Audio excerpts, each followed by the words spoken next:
All right, everybody. Good afternoon. Hope you guys are doing well. We got a Thursday night football game starting in a little bit here. And before we get there, we've got a Thursday injury report for the Seahawks and the Commanders. And we definitely got some clarity today. Definitely got some indications of where things might be headed. Nemhauser has the latest. He has the image that has both teams on the same one, which I always appreciate. So we're going to be taking a look at his. So obviously things are starting to get a little more real now. We can get an idea of who's going to be ready to go and who might not be ready to go. So let's go ahead and take a look at what we got here. You can see that the list is still fairly sizable, but that's what happens when the Wednesday one is. So let's actually try to parse through this and make sure we understand exactly what we're dealing with. Back in 60 seconds. All right, guys, let's take a minute so I can tell you about Sleeper, a one-stop shop for all your sports needs. You can celebrate and chat on sports games in real time with other users. You can get the fastest scores, blazing fast sports news and sports alerts right at your fingertips. And of course, you can use Sleeper to play in fantasy leagues and win real money on picks contests. This is the way sports were meant to be enjoyed together. So download Sleeper today. Use promo code SBN to get up to a $100 match on your first deposit. And you can pair that with another promo they have right now where you can get a $20 entry free with no deposit required. So get both of those things going. Terms and conditions apply. See Sleeper's terms of use for details. Currently operational in over 25 states and growing. So check out Sleeper today, get to it, and go have some fun with sports this year. Okay, welcome back. So let's start with the good news. Let's start with the stuff that is pretty clear, pretty positive, just, as good as you could hope for, right? Okay, so Sam Darnold, still a full participant. So whatever the chest injury is, a lot of people think it happened when Aziz Al-Shaair fell on him or whatever the heck that was on the sideline. So no issue there. Christian Haynes, still a full participant. Now, I don't know if he's going to play this weekend because he may not even be the starter, even if he's 100%, but it looks like he is headed towards at least a place where we can say he's healthy. Good news there. DeMarcus Lawrence, he was resting in the first place, but he was a full participant today, so we're good. Robbie Oots, still a full participant, so no step back here. And looks like he's got a very good chance of being available to play on game day. And let's see, Leonard Williams, full participant as well. Again, I'm not going to make a big deal out of that when he was resting in the first place, but still good.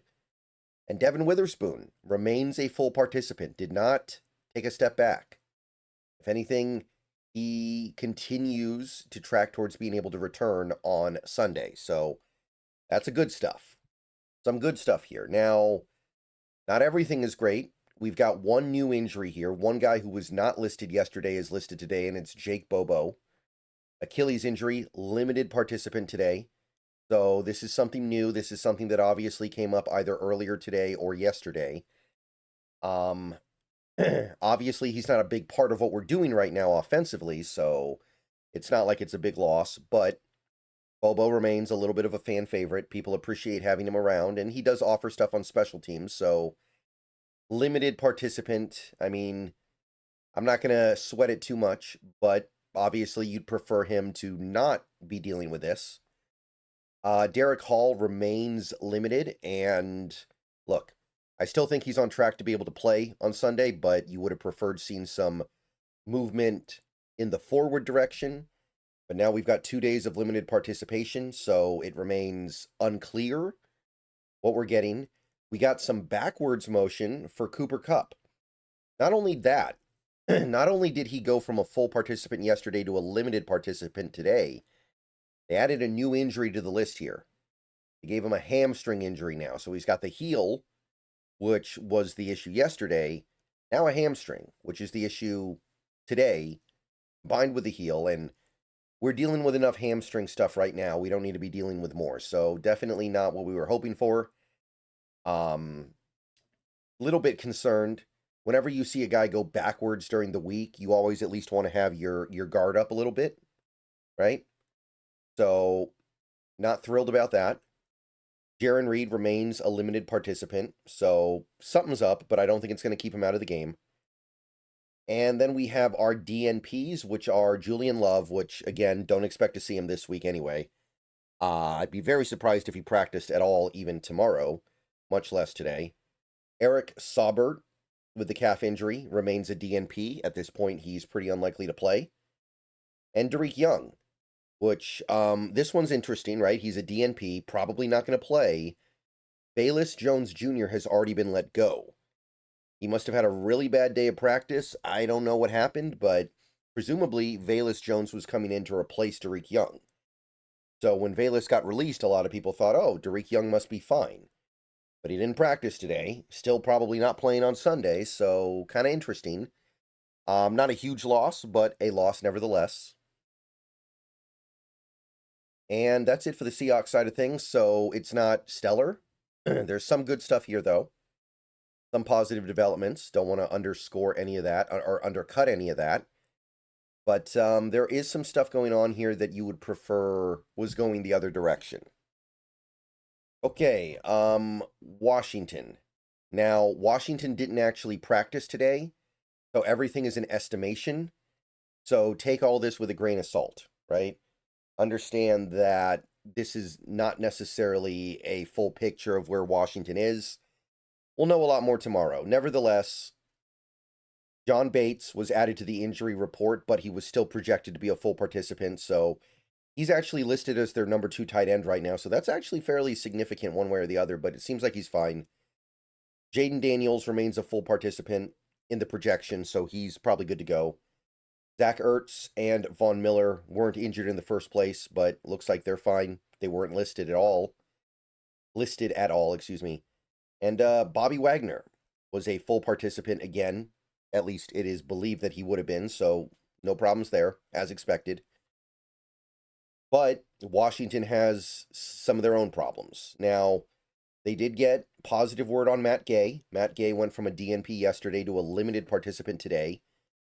I still say that as a kicker, you don't want anything messing around with you at all because it's such a delicate procedure to kick a football through goalposts. So still worth monitoring, but as of right now, he is a limited participant. And Javon Kinlaw went backwards. He went from a full participant yesterday, everything seemed fine, everything seemed good, to a limited participant today. And, I mean, he may not be a great player, but he is starting for that team. They do lean on him pretty heavily right now. They need him. So if they end up not having Kinlaw or have Kinlaw at significantly less than 100%, that is a big deal. So worth monitoring.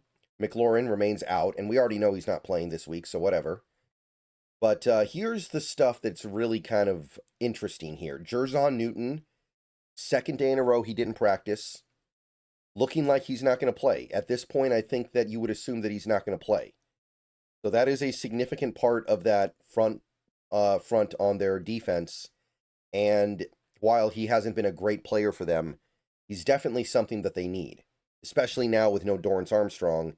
They need guys on that front, and right now the only guy they really have that's doing a lot of good stuff is Daron Payne. So no Jerzon Newton seems likely. That's a blow. And you've got Laramie Tunsil, who was upgraded to a limited participant today, so that does speak to his the possibility of him playing on Sunday. Remember, though, it's an estimation. So I would not assume that he's going to play from this. I would just say that they have some belief that he might be able to. And we'll know more tomorrow. But right now, at the very least, they're getting positive push in the right direction. I still kind of feel like he's not going to play based on the things that I'm hearing kind of outside the realm of just the practice report. But that's obviously something to monitor. Because if they don't have him, they're going with George Fant probably. And we all know that George Fant is liable to get out there and last about 10 plays before he has to leave again. So big drop-off going from Tunsil to whoever they're going to have to deal with without him. Colson Yankoff went from limited to a DNP, so he's probably out, but he's their 4th string tight end. and doesn't really play on offense, so that's whatever. But there's some stuff going on with this Washington team right now that they're probably not thrilled about. If they do not have Jerzon Newton or Laramie Tunsil, that's something that would be really hard for them to overcome, I think. All right, that is all I got. Let me know what you guys think down below. I'm gonna go check out the rest of this Thursday night football game. Might be another video later today, might not be, I'm not sure. We'll see. But let me know what you think, and I'll see you guys soon. Go Hawks. Should be streaming tonight. Power Wash Simulator 2 should be finally starting the co-op. So come watch, and I'll see you soon. Go Hawks.